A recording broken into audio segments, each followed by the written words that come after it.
From the National Newsroom of the Canadian Press, I'm Jason White. U.S. President Donald Trump says he and the head of NATO have a framework of a future deal on Arctic security.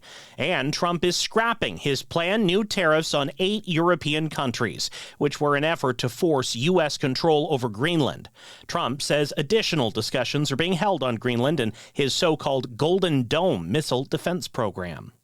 Trump also had some choice words about Canada today during his speech to the World Economic Forum in Switzerland. Canada gets a lot of freebies from us. By the way, they should be grateful also, but they're not. I watched your Prime Minister yesterday. He wasn't so grateful.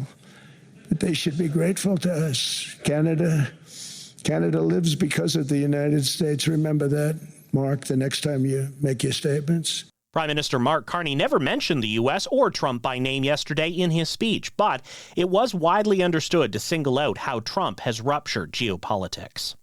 Ontario Premier Doug Ford and Canada's auto sector say a deal with China on electric vehicles hurts Canadians. Ford's been critical of the deal, and he's asking the rest of the country to help. Boycott the Chinese EV vehicles. Support companies that are building vehicles here. It's as simple as that. This is a Team Canada approach. We got to stick together. The deal allows 49,000 Chinese EVs to enter the country on a reduced tariff in exchange for China cutting its tariffs on canola and some seafood. BC Premier David Eby is telling the head of a police anti-extortion task force to step up the fight or step down. RCMP Assistant Commissioner John Brewer has repeatedly declined to characterize a wave of extortion-related shootings as a crisis. Eby says Brewer needs to step aside if he can't show a sense of urgency in the fight. Federal court has set aside a government order to shut down TikTok's operations in Canada. This means the social media company can keep running its Toronto and Vancouver offices while the industry minister does another review. The Liberal government cited security concerns when it ordered TikTok to close its Canadian offices in 2024. New Canadian research is pitching ideas to make the Winter Olympics and Paralympics more resilient to climate change. It builds on recent research co-authored by the University of Waterloo's Daniel Scott. He says snowmaking will be crucial despite its water and energy use. Even a place that is normally climate reliable like Salt Lake City, this year, if you've seen the snow conditions out there, they're struggling. So if their games happened this year, it would be a challenge for them. So, doing away with snowmaking, it makes about as much sense as moving hockey back outside. We just wouldn't do it. So you have to focus on the sustainability part of it. The games now require snow competition venues to be climate reliable until at least mid-century. This is the Canadian Press.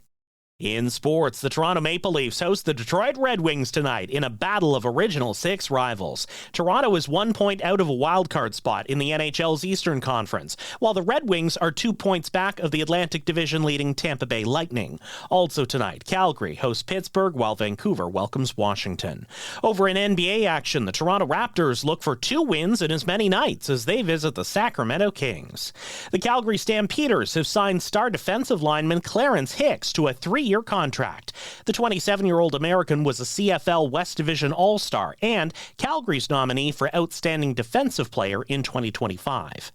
And Calgary's Abigail Strait has earned a bronze medal in the women's normal hill event at a ski jumping World Cup competition in Japan. Strait now has 4 medals in the World Cup season, including a gold. She'll make her Olympic appearance next month at the Milan Cortina Games. From the Canadian Press, I'm Jason White. Thanks for listening. Don't forget to follow and subscribe. For more of today's top stories, visit thecanadianpressnews.ca.